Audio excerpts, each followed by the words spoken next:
Hola, it's Matthew here from Orla Properties, back with this month's property market report for Granada and the Costa Tropical areas of Spain. As usual, we will look at the facts, the figures and the news that's affecting home buyers and sellers in the local market. I'm here today with Angela. She's joined us from Lecrin Valley, our office over there, to update us on what's going on there. But first of all, let's just have a look at some of the stats from the Lecrin Valley. Last month, there were 177 properties available for sale, with an average asking price of €134,000, or €920 per square metre. There are some notable changes since last year, but one of the big things that we'll come on to later is to do with tourist licences and how that's having a big impact in values in the market. Together with one of the things that is coming up regularly, which Angela will tell us more about. Angela, I believe works licences are a big issue in the Valley at the moment, so tell us a bit more about that. Yes, works licences in the Valley are definitely a big thing at the moment. We, as you know, we give videos out, advice videos to buyers and sellers. One went out a couple of weeks ago. I got an influx of incoming inquiries from sellers that were, what is this? What do I need to do? I didn't know I needed to do that. Some of them actually had carried out work with works licences. But one in particular, which I had a conversation with at length the other day, was a buyer that had bought 15 years ago, wanted to amplify the house because she'd had more children. She's now coming to selling the house. Works licences were in place, and she thought she'd done all she needed.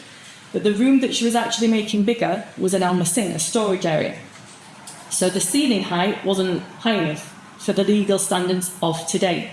So she's finding it very difficult to get the finalisation of works done to be able to sell the house. Now, if back in the day she'd have been given a bit more information about this process and what needed to be done, she might have been able to finalise that works back then instead of waiting now. Of course, the law's changed.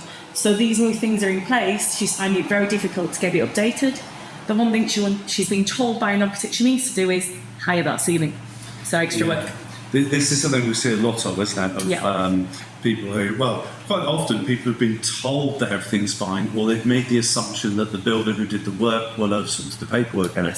But invariably, one of the worst ones we come across is where people have got a works licence, they've done the work, but never got the final sign-off, and then in effect it lapses. So this is a big thing. What's the impact for a seller on not having this licence? Well, the seller is restricted now because these things aren't legalised, so she now has to do extra work to get it legalised, to get that finalisation of works. Now, it could be that does get given the go-ahead and they do say, this is finalised, it's all good. There could be some discrepancies that haven't been measured correctly the first time round.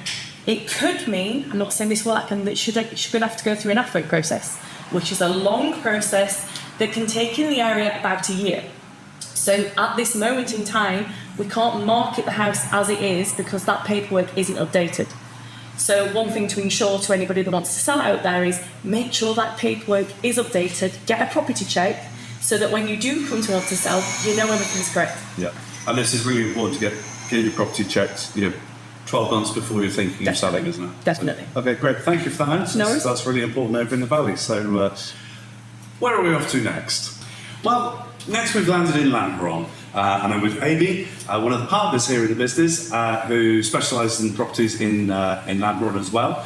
So let's have a quick look at the stats from Lanjaron for this month. There were 134 properties available for sale in Lanjaron, with an average asking price of €102,500, or €876 per square metre. And the number of properties available on the market has increased slightly year on year, but interestingly, the average asking price has come down slightly, but the average price per square metre has gone up. So what does this mean in the market? We'll have a look at that in more detail when we look at the wider market. But anyway, thank you for joining us today. What's been particularly affecting people in the Lanjaron property market in the last year? Well, I think something that's been very interesting, especially in the last month, is the new BOHA that has been published. This is a huge topic, but within that, kind of continuing on our AFO theme, as we have been talking about it, the AFO is becoming quite infamous at the moment. and it has reared its ugly head again as part of this bocha that we have in the last month. And essentially what it's saying is for AFO properties, you can't get a tourist license unless your town hall approves it afterwards. And you have to do kind of a declaration of being responsible, but your town hall has the final word on whether your AFO property can or cannot get a tourist license. And they do not have to approve that at all.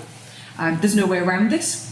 So every AFO property, as part of the new bocha, you'll have to do a separate process at the end of your AFO. So if you're doing an AFO, especially to try and get the property ready for tourist rentals, you could do that entire process and then get to the end, have to do this through the town hall to get the approval to get your license, and you could very easily be rejected if they feel that there are too many tourist rentals in the area, if they feel that for whatever reason you don't quite meet the requirements, you will not be getting your tourist licenses. Well, so this tourist license issue that is seems to be just gathering more and more momentum is It's going crazy. starting to have more and more impacts. Yeah, it really is. We're seeing it. It's going to be impacting everybody on all levels in all areas. And especially with this new bocha that's come out, they have said that, any properties that do have tourist licenses, they're going to be reviewing the requirements when you got that tourist license, whether those requirements have now changed. And if you're not meeting the new requirements,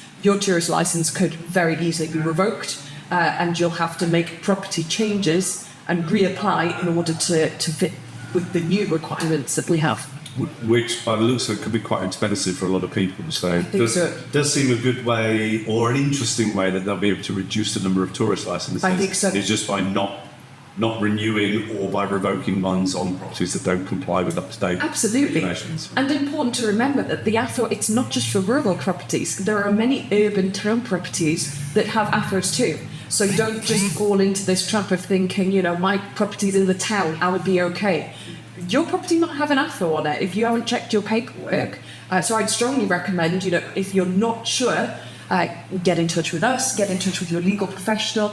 We're very happy to have a quick look through paperwork to try and help you work out whether you have had an AFO done on your property or not. And even if we don't know the answer exactly ourselves, because it can be tricky to work it out, we know where to point you in the right direction to work that out for you. Because it's going to affect a lot of people, and I think a lot of people won't be expecting it. No. Okay, that's great. Well, if you want to know more about that, don't hesitate to pop a comment below, send us a message, and we can give you some more advice on that. We've got some free checklists made up to help anyone who has a property with a tourist license. So don't hesitate to pop a comment below, and we'll send you that free of charge. So, thank you, Amy. No problem. Thank you for having me. Where we're going to go next? Borja to the Borja, who is our Orgiva specialist and our Barra specialist. So let's firstly look at the stats and the facts in Orgiva last month. There were 201 properties available for sale, with an average asking price of 200,000 euros, or 1,192 euros per square metre. Now, this is slightly up on the number of properties available since last year, although it's really interesting to see a huge number are still available a year later. And the asking price has actually gone slightly down as an average price, and the square metre price has gone down slightly over the last 12 months. Some of this is borne by the fact that the newer properties coming to the market, good quality ones, are selling quickly, and the older stock is still hanging around. So look out for more information on that coming soon. But thank you for joining us today, Borja. Thank you, Matt. Tell us what's going on in the Orgiva property market at the moment. Well, I feel that we have a lot of buyers that is looking right now for more houses in the town that we don't found properly because they are looking like 70-days houses in the residential neighborhoods, and right now it's that the houses that we have on that market, they going quickly, then which means that we are looking for more because we have a high demand more than the offers. And also we have a lot of inquiries about which means that they are worried about the licencia de primera ocupación and the difference between licencia de primera ocupación and AFOS. Of course, when we are talking about cortijos and rustic plot of lands. That's the first occupation license. Yeah, that's the point. And the people, they don't used to know which is the difference between both. And because it's super important if you want to live like your main residence there. Understand that if you trying to sell a property, we have a case recently that they have the licencia de primera ocupación, but they bought a cortijo in ruins. They made a lot of renovation with all the permissions in 2009, and they get the licencia de primera ocupación with the certificate of the final de obra. But what happens that they don't register properly the last steps to get the property well done on the paperwork, then which means that the law changed few times. I thought the one in 2008, and then after in 2015 or 2016, right now into the last year. And then the requirements to legalize in the land registry, they changed it, which means that licencia de primera ocupación right now is not valid because you need to do another change according to the new law. That means that you need to do an AFO. An AFO is when you want, when you need to legalize a property, the works that been done in the past to according the new law. And that's something that seems to be coming up quite a lot now, is the AFO situation, which we have got some separate videos on AFO, so look out for those. Do pop a comment below if you'd like a link to those, and we can send those through for you. So thank you, Borja. That's great to know what's going on, what's affecting in particular the property market. So thank you very much for joining us. You're welcome. Thanks to you for inviting me. Some stats for Velez De Benaudalla.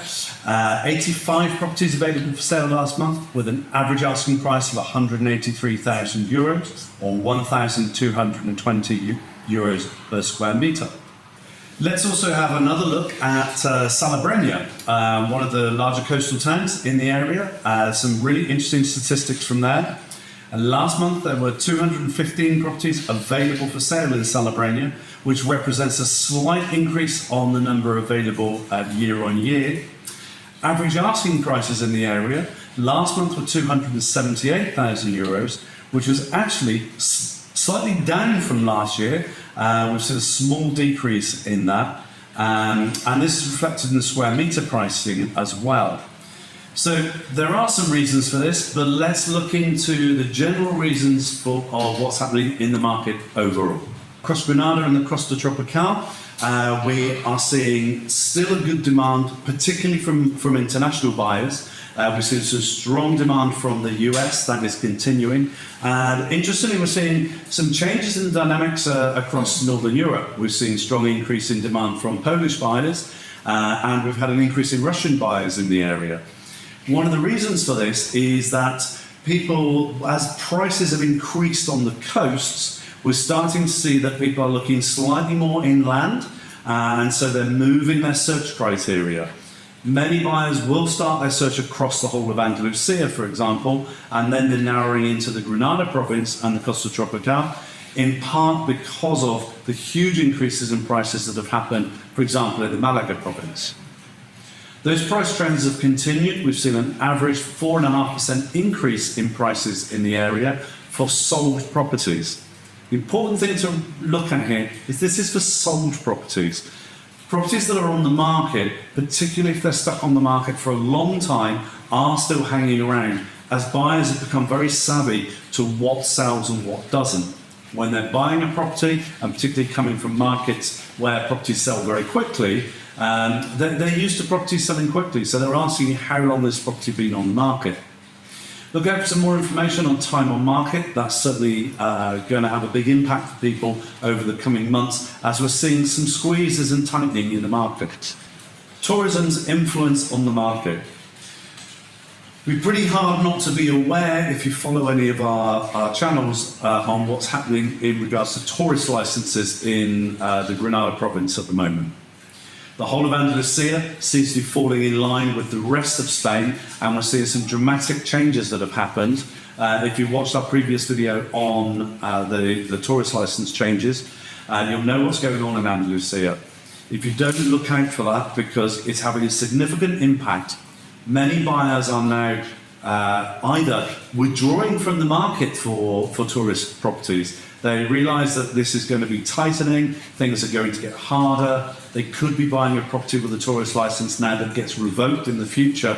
So it's having quite a significant impact. Properties that have tourist licences, we have seen an uptick in demand for them because people are not wanting to take the risk of purchasing a property that doesn't have a licence and then going through the process of having to apply for a licence. Now, in some municipalities, that's still a very simple process, and so there shouldn't be too much scaremongering about it. You never know what's going to change in the next month or so, as we saw recently in Granada. And finally, some good news. Well, good news for some. There's an update on the golden visas.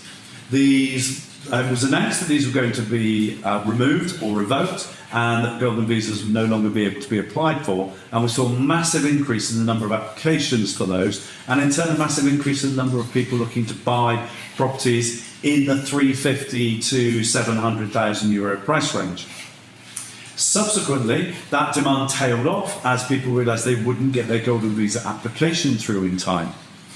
But some good news, this decision has actually been delayed, or actually more accurately postponed, and we're not sure 100% on the date yet, but because of that, we're having lots more conversations with buyers in that kind of 350 to 700,000 euro mark, where they're looking to buy one or two properties in order to obtain the golden visa. This again has seen a massive uptick in buyers and demand for properties in those price ranges. This is going to be a short-lived burst because, as we said, the revocation of the golden visa is still going to go ahead. It's just been kicked down the line a little bit. So now's a golden opportunity, excuse the pun, to market the property to buyers in that market. So if you'd like to know more about that, don't hesitate to get in touch. And if you have any questions at all about what's happening in the local property market, do drop us a line, pop a message below, and let us know. We'll be happy to help. Thanks for watching, and we'll look forward to seeing what happens in the autumn market over the next few months. It's going to be exciting. Thanks for watching. Bye for now.